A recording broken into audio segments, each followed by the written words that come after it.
जब हमारे पास यथोचित सैन्य बल हो तो हम विपरीत परिस्थितियों को भी अपने अनुकूल बना सकते हैं, किंतु हम साधारण जन हैं चंद्रगुप्त, इसलिए हमें सदैव अपने से अधिक शक्तिशाली शत्रु का सामना करना पड़ता है। ऐसे में हमें यथोचित सैन्य बल और उपयुक्त समय नहीं मिलने वाला, इसलिए हमें विपरीत परिस्थितियों को अपने लिए लाभकारी बनाना होगा, बाधाओं को ही रक्षक बनाना।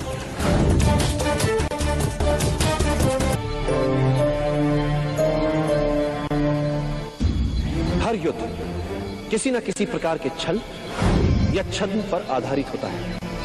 यदि तुमने अपने शत्रु के विरुद्ध एक अच्छी योजना बनाई है तो यह मानकर चलो उसने भी तुम्हारे विरुद्ध उससे भी अच्छी योजना बनाई होगी। युद्ध में वही योद्धा सफल हो पाता है जो अपने शत्रु की सभी योजनाओं को भांप लेता है और फिर उत्कृष्ट छद्म बना पाता है।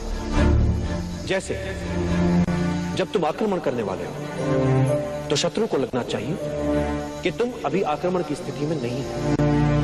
जब शक्ति का प्रयोग करने वाले हो तो शत्रु को लगे कि तुम निष्क्रिय हो। जब तुम शत्रु के बहुत निकट हो तब उसे लगना चाहिए कि तुम शत्रु से बहुत दूर हो, और जब तुम दूर हो तो शत्रु को लगे कि तुम उसके अत्यंत निकट हो। शत्रु से अपनी सही स्थिति छिपाकर छल से उसे अव्यवस्थित करो, और शत्रु जब अस्थिर हो उस पर वार करके उसे कुचल डालो।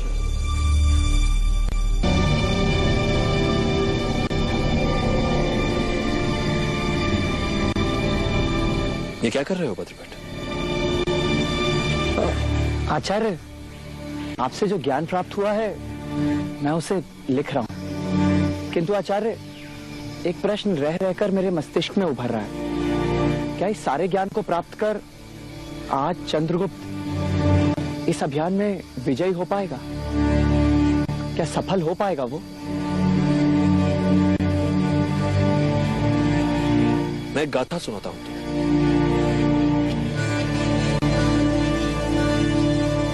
एक बार मार्ग में एक विषैला बिच्छू देखा जो नदी के पानी में डूब रहा था। ब्राह्मण उसे बचाने के लिए पानी से बाहर निकाल लेता है। बिच्छू उसे डंक मार देता है। ब्राह्मण को पीड़ा से तड़प उस बिच्छू को छोड़ना पड़ता है जो पानी में फिर से जाता है। उसे मरता देख ब्राह्मण उसे पानी से बाहर निकाल लेता है। बिच्छू फिर से उसे डंक मार देता है। ब्राह्मण के निकट खड़े शिष्य ने विस्मित होकर उससे पूछा, गुरुवर, आप इतने ज्ञानी हैं, ये जानते हुए कि बिच्छू की प्रवृत्ति डंक मारने की है, आप उससे खेल रहे हैं। ब्राह्मण कहा, मैं उसे मरने से बचा रहा हूं। शिष्य ने फिर कहा, किंतु वो एक बिच्छू है, वो आपको फिर भी डंक ही मारेगा। तब ब्राह्मण ने कहा, यदि वो एक बिच्छू होकर अपनी डंक मारने की प्रवृत्ति नहीं छोड़ सकता तो मैं एक मानव उसे बचाने की प्रवृत्ति कैसे छोड़ सकता हूं?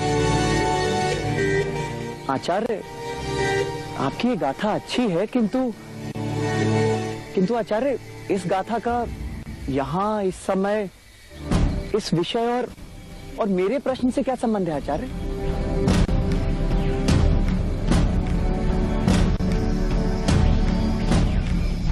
युद्ध में कुछ भी हो सकता है। रण में कौशल भी चाहिए और भाग्य भी।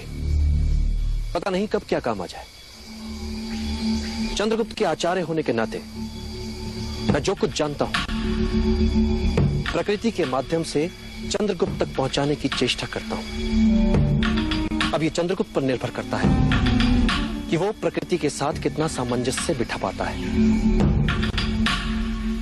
और मुझे संतोष तो है कर्तव्य निभाया। फिर एक बात और, हर के बारे में, अपनी नियति के बारे में जानना ही चाहिए, क्योंकि जो योद्धा प्रकृति से तालमेल बिठाते हुए युद्ध करता है, भाग्य उसे एक बार, दो बार, तीन बार थपथपाकर सही मार्ग की ओर संकेत करता है। और फिर योद्धा यदि कल्पनाशील है, भाग्य के संकेतों को चलते हुए युद्ध में भी पढ़ सकता है, तो वो पीछे मुड़कर देखेगा और भाग्य उसे दो राहें दिखाएगा, विजय की भी और पराजय की भी।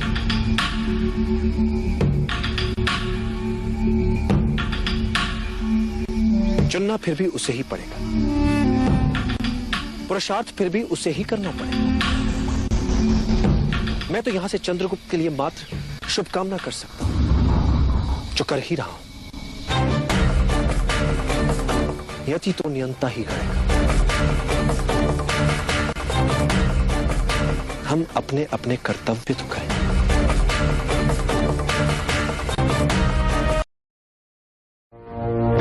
क्या हुआ चंद्रगुप्त?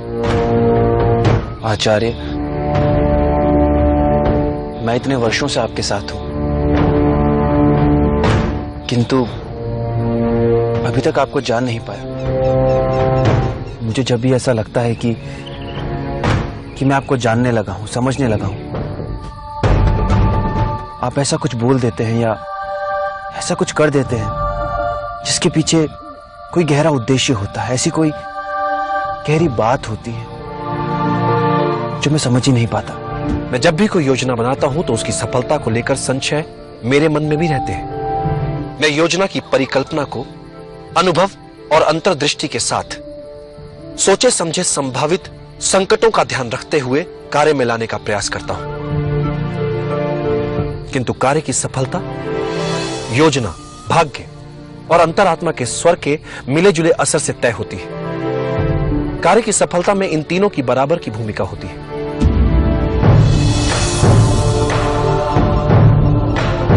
सफलता के लिए अर्जुन की तरह हो पाना उचित रहता है, मात्र लक्ष्य की ओर दृष्टि और कहीं नहीं।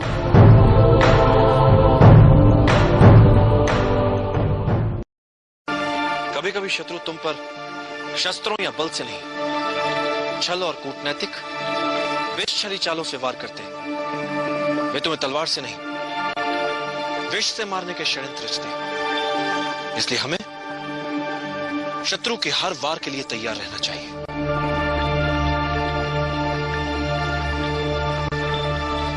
विजय के लिए जीतने की मात्र इच्छा पर्याप्त नहीं होती।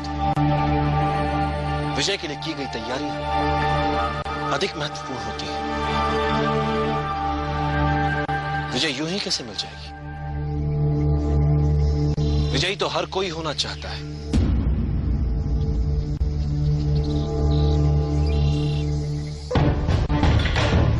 किंतु विजयी होने के लिए हर कोई समुचित तैयारियां नहीं करता। जीतने के लिए की गई तैयारियां जीतने की इच्छा शक्ति को और दृढ़ करती हैं। एक बार युद्ध आरंभ हो गया तो जीतने के लिए तैयारियों का समय बीत जाता है। चलते युद्ध में आप युद्ध करेंगे या उसे जीतने के लिए आवश्यक तैयारी? युद्ध के लिए की गई तैयारियों का अंतिम चरण मात्र होता है, जिसका निर्णय उसके लिए की गई तैयारियों द्वारा ही निर्धारित होता है। इसलिए विजय के लिए आवश्यक है विजय के लिए की गई तैयारियां। एक बार जीतने के लिए ढंग से तैयारियां कर ली तो फिर विजय निर्विवाद हो जाती है। इसलिए मैं भी तैयारियां कर रहा हूं।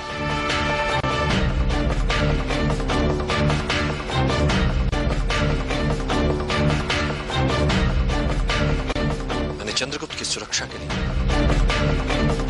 विष कन्याओं के दल का एक स्वप्न देखा है।